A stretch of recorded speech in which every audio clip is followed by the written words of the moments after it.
Bonjour, professeur Bachelier. Bonjour. Vous êtes chirurgien et chef de service à l'hôpital d'Haute-Pierre. Et vous êtes reconnu dans le domaine de la chirurgie du foie, du pancréas et de la transplantation hépatique. Nous avons récemment interviewé plusieurs de vos anciens patients et en complément, nous aimerions vous poser quelques questions. Quand vous êtes face à un patient pour la première fois, est-ce que le côté scientifique, technique et humain arrive à cohabiter dans votre esprit? Toutes ces caractéristiques font partie de notre métier puisque nous sommes avant tout des humains et que dans la relation qui doit s'établir entre le malade et le patient, eh bien, c'est une relation avant tout de confiance. Il n'y a pas de possibilité de traitement sans confiance l'un dans l'autre.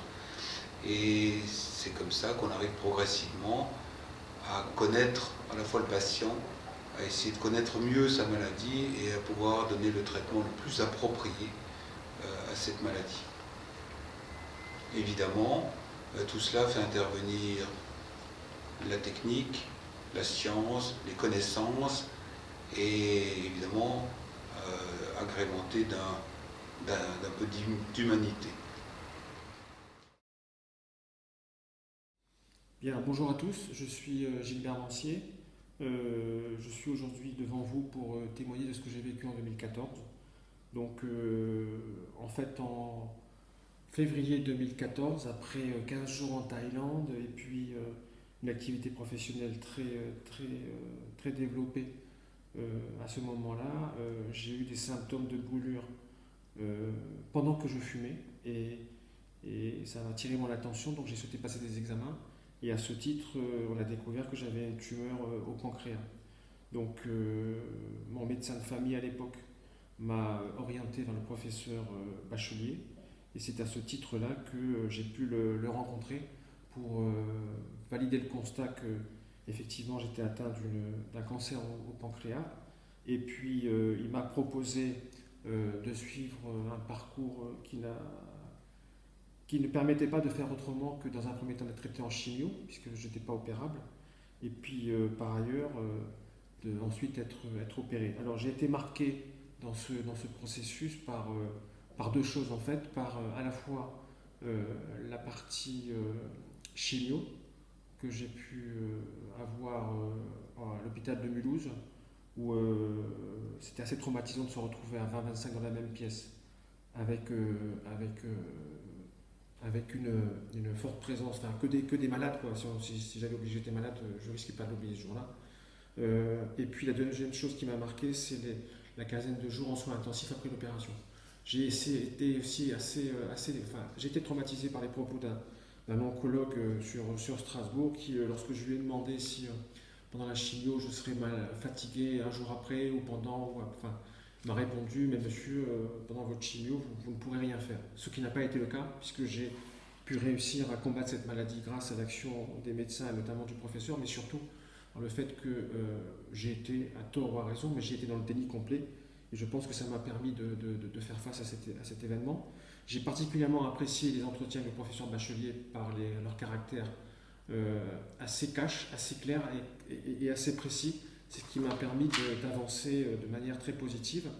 Lorsque j'ai été accueilli dans son service pour l'opération, et d'ailleurs même en amont, l'équipe a été toujours très accueillante, avec pleine d'humour, pleine de dérision et surtout beaucoup de recul, ce qui est très important dans ce cas de figure. À mon retour au domicile, c'était très compliqué pendant un mois et demi, très compliqué, puisqu'au bout du bout, moi j'avais perdu quasiment plus de 20 kilos. Le contrôle post-opératoire a totalement satisfait à mes attentes. Aujourd'hui, ça fait 4 ans et 6 mois, j'ai un examen tous les 3 mois. Pour l'instant, ça va. Si je devais conseiller le professeur Bachelier, bien évidemment, je le ferais à 300%. Et si je devais retenir quelque chose de lui, je retiendrais quelqu'un d'expert, d'efficace, de fiable et quelqu'un sans qui aujourd'hui je ne serais plus devant vous pour vous parler. Merci. Et quel est votre ressenti avant l'intervention?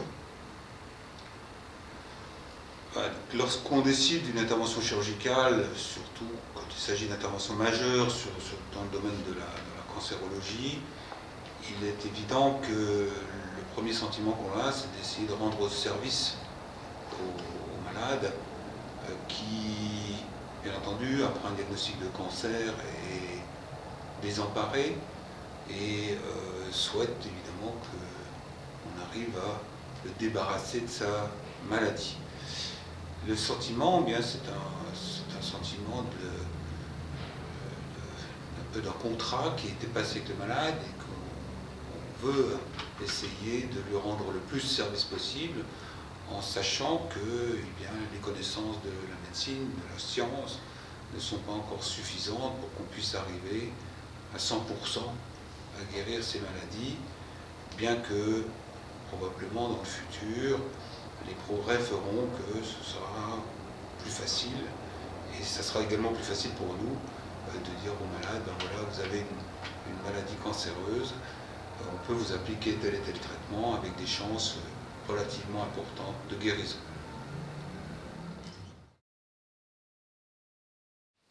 Bonjour, en novembre 2014, j'étais en plein début d'une carrière professionnelle, je venais de finir mon internat de pharmacie et on avait aussi le projet de faire un enfant et du jour au lendemain on m'a découvert un hépatocarcinome.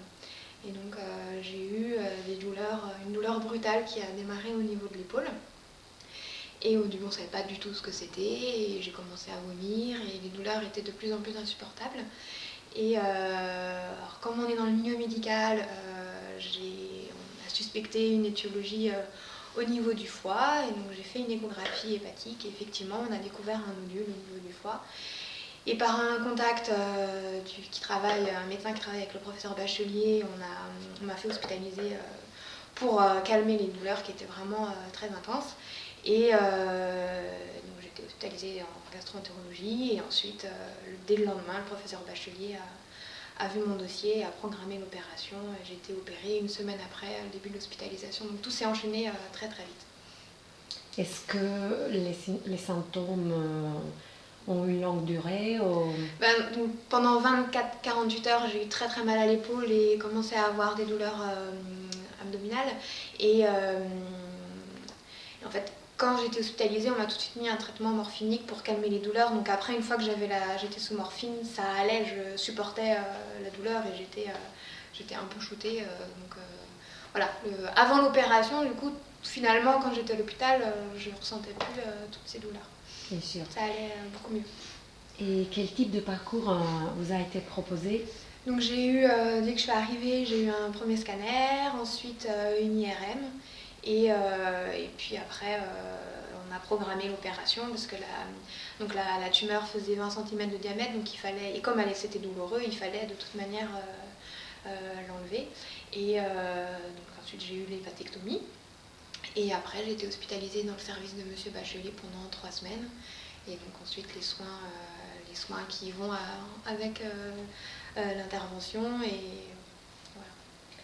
Et qu'est-ce que vous avez pensé au moment de l'annonce de la pathologie? Alors au début, comme on avait le projet de faire un enfant, on renonçait à ce projet, donc c'était très difficile de l'accepter.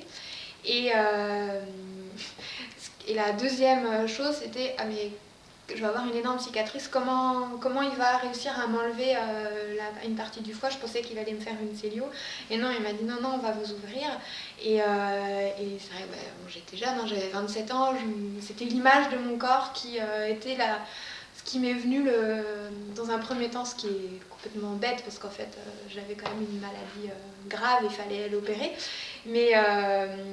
Et puis M. Bachelier m'a tout de suite rassurée, il m'a dit vous inquiétez pas, je vais vous faire une belle cicatrice. Et c'est vrai, il m'a fait une très belle cicatrice. Maintenant, je m'en rends même plus compte, j'ose me mettre à la plage et on la voit quasiment pas quand je suis à la plage. Donc il a réussi, il a respecté le contrat, le double contrat de faire une belle cicatrice et d'enlever toute la tumeur. Et cependant, l'annonce de la pathologie, le professeur Bachelier a réussi à vous rassurer? Oui, alors au début on pensait que c'était bénin. Donc effectivement toute l'équipe était très rassurante en me disant c'est très fréquent chez la femme jeune, vous inquiétez pas, il y a un risque que ce soit malin, mais le risque est minime. Donc j'ai pas du tout, avant l'opération, j'ai pas du tout envisagé que ça pouvait être effectivement malin. Et quand on a reçu la NAPAD, donc après l'opération, C'est vrai que sur le coup, je me suis dit, bon, comme si je me prenais un coup d'épée sur la tête. Mais j'ai su rebondir tout de suite. Il m'a rassurée en me disant qu'il avait enlevé toute la tumeur, qu'on était en marge saine, et je lui ai fait confiance. Et effectivement, il avait raison parce que au jour d'aujourd'hui, ça fait 4 ans et je vais hyper bien. J'ai un enfant, un deuxième en route, donc voilà. Il avait raison. Et est-ce que vous avez dû faire autre examen? Alors, pendant que Ou de tout la de suite chimio? après, non, il n'y a pas eu besoin de chimiothérapie. Il y a juste une intervention chirurgicale qui en soi s'est passée hyper vite. J'ai été hospitalisée pendant 3 semaines et après la récupération, au début la récupération après l'opération c'est difficile, je pouvais pas me lever toute seule, je pouvais pas marcher et je suis une grande sportive donc c'était difficile de voir à mon âge que j'arrivais pas à marcher. Je faisais 5 mètres avec un déambulateur, j'étais essoufflée. Donc c'était dur pour moi de l'accepter, je me demandais si j'allais pouvoir recourir. Et en fait, 3 mois après l'opération, je faisais un semi-marathon. Et donc ma vie finalement, après tout s'est enchaîné très vite, la récupération s'est enchaînée très très vite. Et vous vous rappelez de type d'accueil aussi du personnel, Ah oui. des infirmières référentes?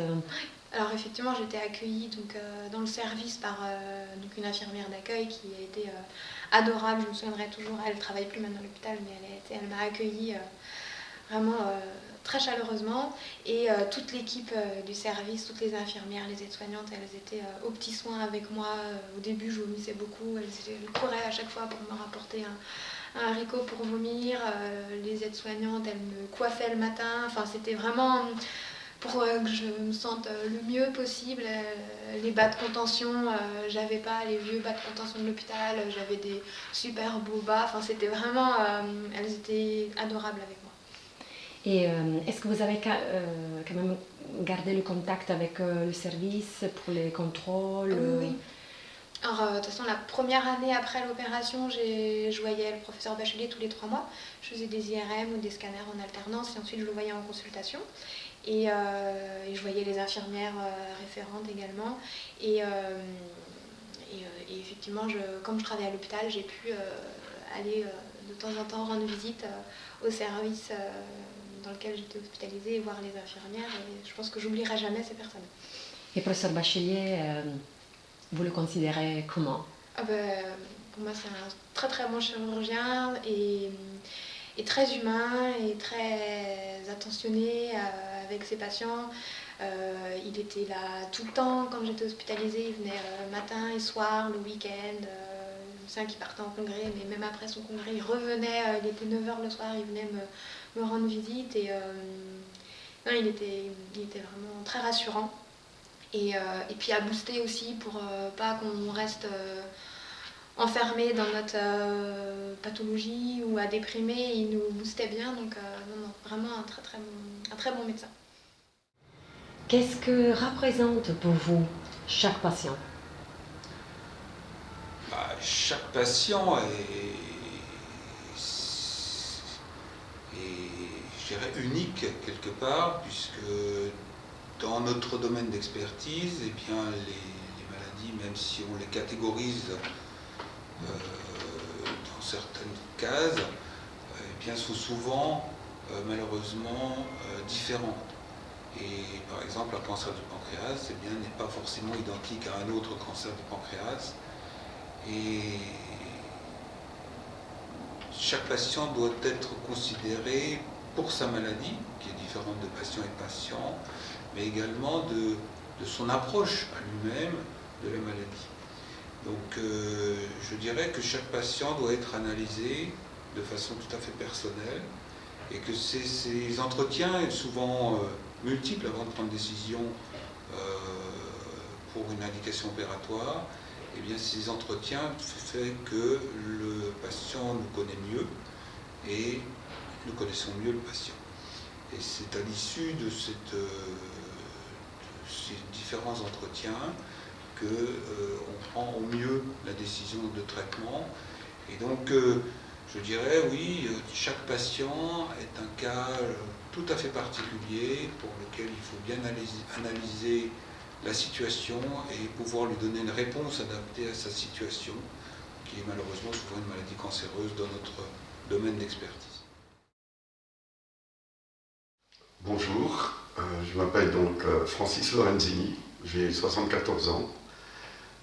J'ai été diagnostiqué d'une tumeur cancéreuse en 2010. Alors, j'ai ressenti les premiers symptômes, nous étions en train de randonner en Italie, dans les Dolomites, et j'avais souvent mal dans le dos. Et ma femme avait peur que j'ai la maladie de Lyme comme je suis tout le temps dehors. Et je suis allé voir mon médecin généraliste qui a demandé une prise de sang complète immédiatement. Et le résultat, il m'a appelé. Il faut absolument que tu viennes me voir, parce que j'étais complètement anémique. Il a fallu me faire un traitement de fer. Et il se demandait comment je tenais debout, sans les globules. Et donc après, il a demandé scanner, échographie, etc. Et on a découvert la tumeur qui était contre le pancréas, avec l'artère mésentérique supérieure qui passait en plein milieu.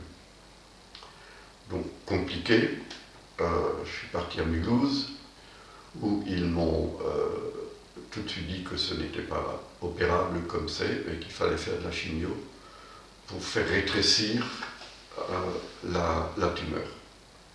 Là, le médecin qui était en charge de moi m'a tout de suite dit que lui connaissait la personne qui pouvait faire cette opération si effectivement la tumeur rétrécissait. Et il m'a fait la lettre pour le professeur Bachelier 6 mois après, parce que les premiers 6 mois, ça avait déjà pas mal rétréci.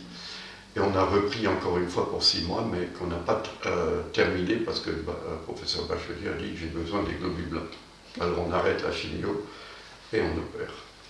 J'ai donc été, la chimio a démarré le 27 janvier 2011 et j'ai été opéré le 9 novembre 2011. Je devais rester à l'hôpital 2 semaines, mais au bout de 12 jours, le professeur Bachelier m'a libéré. Voilà. Christiane m'a cherché, puis je suis rentré à Mulhouse. Et donc, l'accueil du professeur Bachelier, du service, du personnel soignant.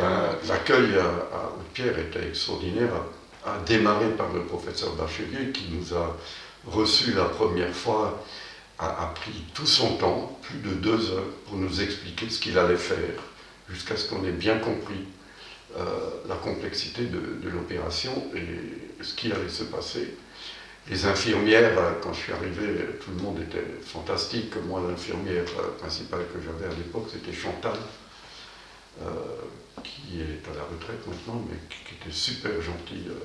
Tout le monde, absolument, dans le service, en réanimation, les gens, le professeur, le docteur Rousseau, venait me voir tous les jours. Il passait me voir. Professeur Bachelier, bien sûr aussi, mais docteur Tadeo passait me voir aussi tous les jours. C'était vraiment très très gentil. Donc vous avez gardé un bon souvenir. Très bon souvenir, oui. Et vous gardez aussi le contact maintenant? Je garde le contact, je vois le professeur 2 fois par an pour le moment, professeur Bachelier 2 fois par an, je suis toujours très content de dire bonjour docteur Tadeo quand je le croise à l'hôpital. Et j'envoie des photos, ma femme envoie des photos régulièrement de nos activités quand on va randonner ou dans les Alpes. L'année dernière on était en Autriche, il y a 2 ans on était en Italie de nouveau, etc. Donc votre vie a redémarré voilà. en Mais plein activité. J'ai pas arrêté.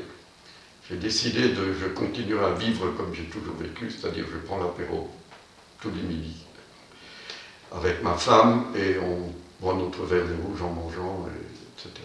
Et quelles sont les activités que vous aimez le plus? Mais la randonnée, monter à cheval, faire de la randonnée équestre et puis m'occuper de mon cheval. C'est ça que je préfère faire. Et qui me prend plus de temps d'ailleurs. Est-ce que vous considérez le service du professeur Bachelier un ami, un proche? Ben oui, parce que de la manière dont il a influencé sur le restant de ma vie, ça ne peut être qu'un proche, c'est devenu quelqu'un non seulement qu'on admire, mais qu'on aime beaucoup. Et quels sont les éléments qui vous ont marqué le plus des patients que nous avons interviewés? Alors vous m'avez donné une liste de 4 patients dont j'ai vu certains des interviews qui m'ont, je dirais, ému pour certains. Le ressenti que ces patients ont et qu'ils vous ont confié n'est pas du tout ce qu'ils nous restituent. C'est donc intéressant de voir ce côté-là. Certains de ces patients étaient assez marquants, effectivement, donc j'en prendrai deux. L'un qui avait une tumeur pancréatique localement avancée, donc quelque chose de très sérieux, et qui est venu me voir un peu au début de mon expérience sur ce type de cancer. Maintenant, on a opéré maintenant beaucoup de ce type de cancer. On sait que il y a un bénéfice à le faire et que c'est des interventions qui sont devenues du standard. À l'époque, ce n'était pas encore tout à fait ça, et je dois dire que j'ai opéré ce patient parce qu'on avait développé des nouvelles techniques pour pouvoir opérer en sécurité ces cancers du pancréas envahissant les vaisseaux. Mais mon degré d'assurance n'était pas aussi important que maintenant. Et je dois dire que ce patient qui est toujours en vie, après plus de 7 ans maintenant de survie, sans récidive, eh bien, n'était pas un cas facile. Et ça m'a beaucoup marqué de l'opérer parce que c'était comme lancer une fusée sur la Lune la première fois, c'est-à-dire qu'on sait que c'est possible, mais on ne sait pas qu'on va y arriver. Donc j'ai beaucoup de ressenti pour ce malade, oui, bien entendu, et que je dois dire que chaque fois que je le vois, je me dis oui, ça valait le coup de le faire. Parce qu'évidemment, il tombait dans la catégorie des malades non opérables, c'est-à-dire pour lesquels tout le corps médical avait baissé les bras. Et je crois que rétrospectivement, quand on voit maintenant ce malade et le chemin parcouru, eh bien oui, ça valait le coup de passer plus de 10 heures au bloc pour lui et de faire cette opération. La deuxième était une jeune femme avec une volumineuse tumeur hépatique, malheureusement maligne pour elle, et qui est maintenant considérée comme guérie, effectivement, et pour laquelle, eh bien, l'annonce, avec son jeune âge, l'annonce de ce diagnostic, finalement, est catastrophique. On peut imaginer l'épreuve qu'elle a dû endurer lorsqu'on lui a annoncé qu'elle avait une tumeur potentiellement cancéreuse, et que le diagnostic, d'ailleurs, de cancer est tombé. Et bien entendu, elle a su faire face à la maladie, elle a su prendre rapidement la décision de se faire opérer, on l'a opérée, et maintenant, effectivement, on peut la considérer comme guérie. Elle a maintenant fait 2 enfants, elle va très bien. Donc effectivement, vous savez, on n'opère pas toujours des gens jeunes non plus, et à qui finalement, on peut dire, on change totalement la vie, alors que la vie aurait pu changer du fait de la maladie, et finalement on les remet dans une voie normale, et avec des espérances de vie standards. Donc oui, ça c'est des malades qui sont marquants dans une vie de chirurgien, et je crois que ça vaut le travail que l'on fournit tous les jours pour le bien des patients, et avec finalement ce côté finalement de satisfaction du devoir accompli.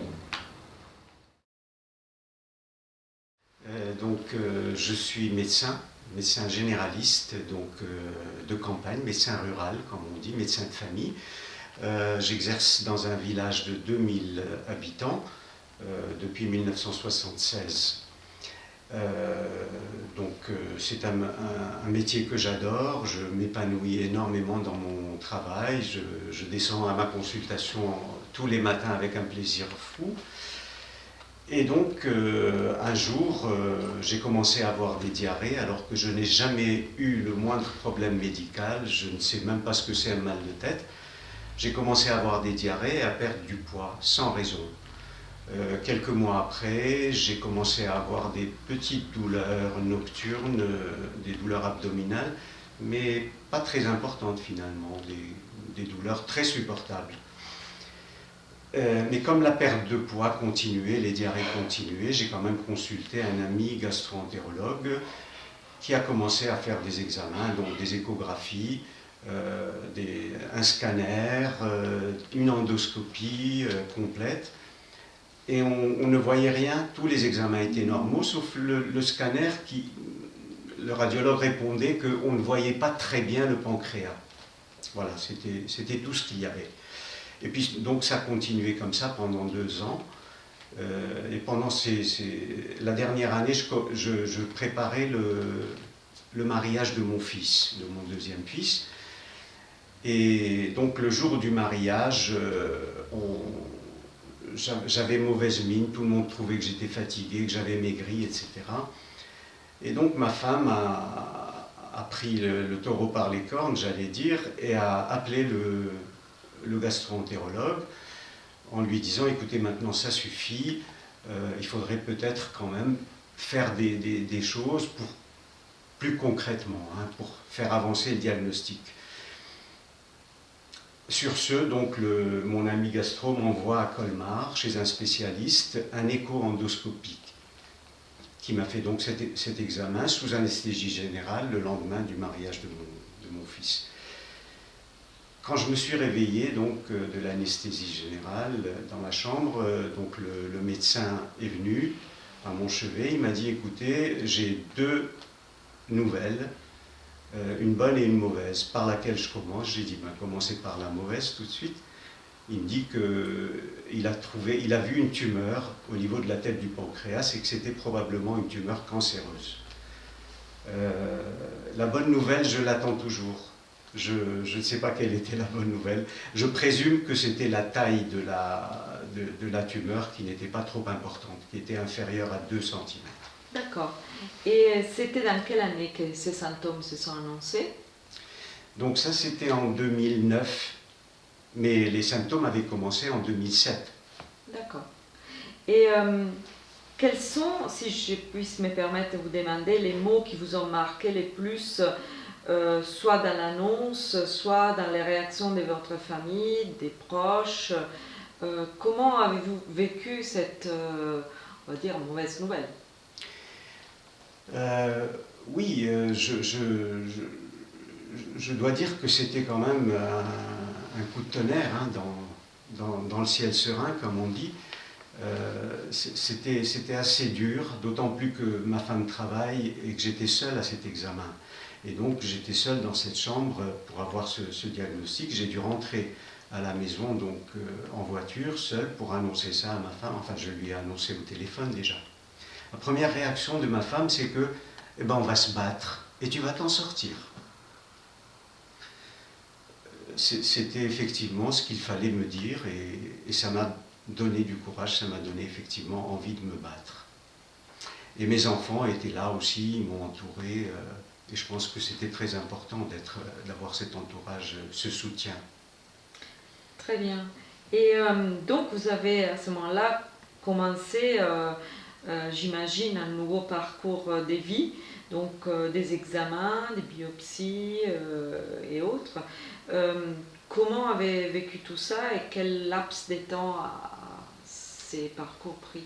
Alors, très vite, mon gastro-entérologue, quand il a eu le résultat, m'a dit maintenant il faut aller chez le chirurgien, je vous envoie chez le professeur Bachelier qui est le grand spécialiste du pancréas.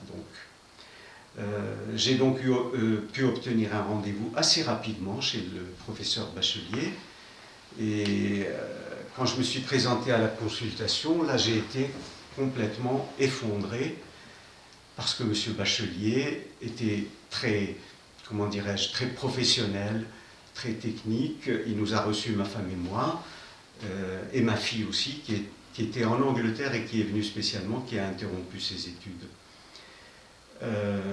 Monsieur Bachelier a pris une feuille de papier et il a commencé à m'expliquer tout ce qu'il allait faire.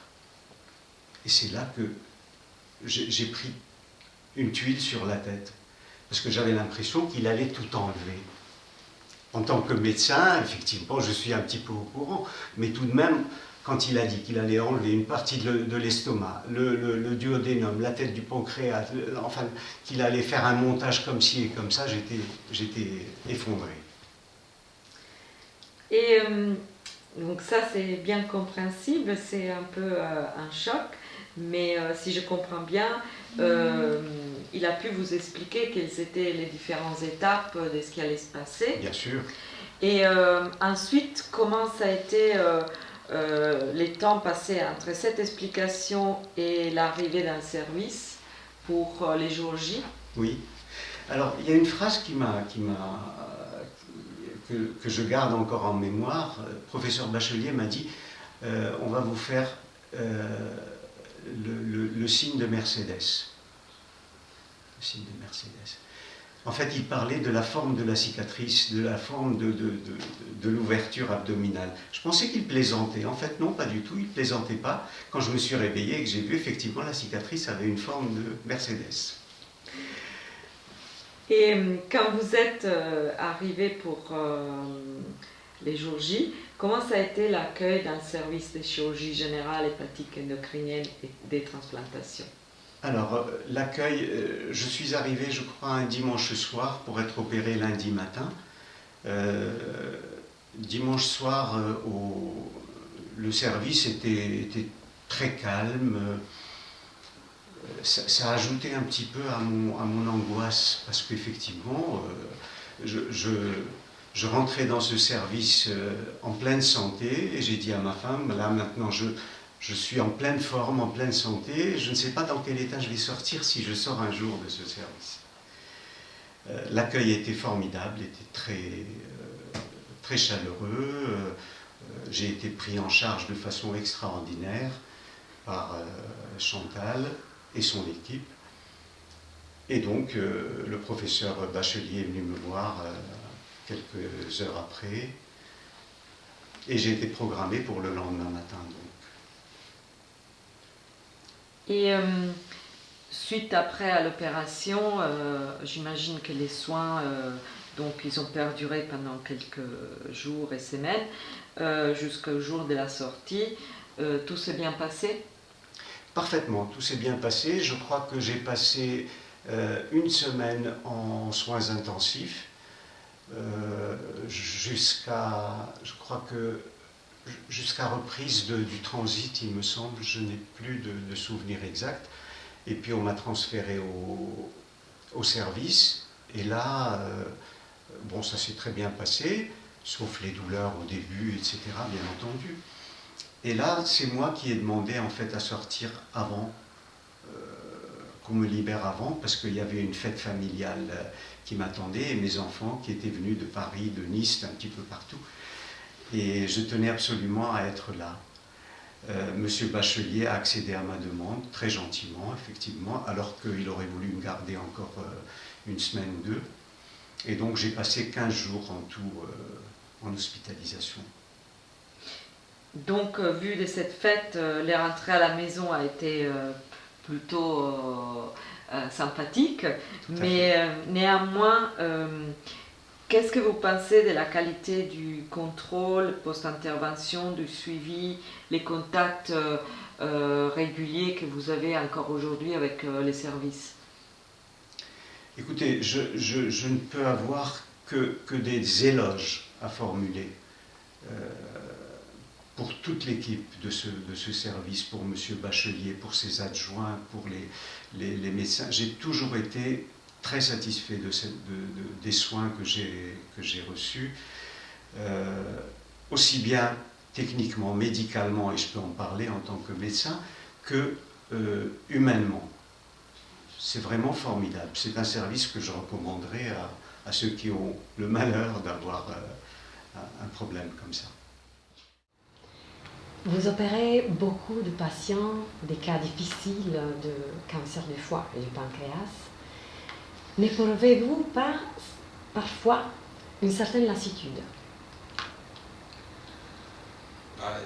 Quand on fait face à des maladies terribles, comme par exemple, encore une fois, le cancer du pancréas, effectivement, qui a une mauvaise réputation, on n'a pas toujours, effectivement, les satisfactions qu'on voudrait, parce que les malades ne survivent pas toujours à cette horrible maladie, même si on a l'impression d'avoir fait des opérations ou des traitements efficaces.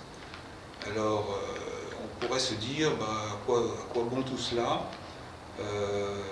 Néanmoins, quand on fait une petite marche arrière et quand on regarde les progrès accomplis dans ce domaine au cours des 25-30 dernières années, eh bien on s'aperçoit que des malades qui devaient mourir dans les mois suivants ne meurent plus, que le pourcentage de malades qui survivent dans une rémission complète, voire une guérison, a triplé, voire quadruplé au cours de ces différentes années, et que des malades qui étaient considérés comme non opérables, maintenant peuvent être opérés, avec également des espérances de survie, voire même de guérison, qui n'étaient pas imaginables il y a encore une dizaine d'années.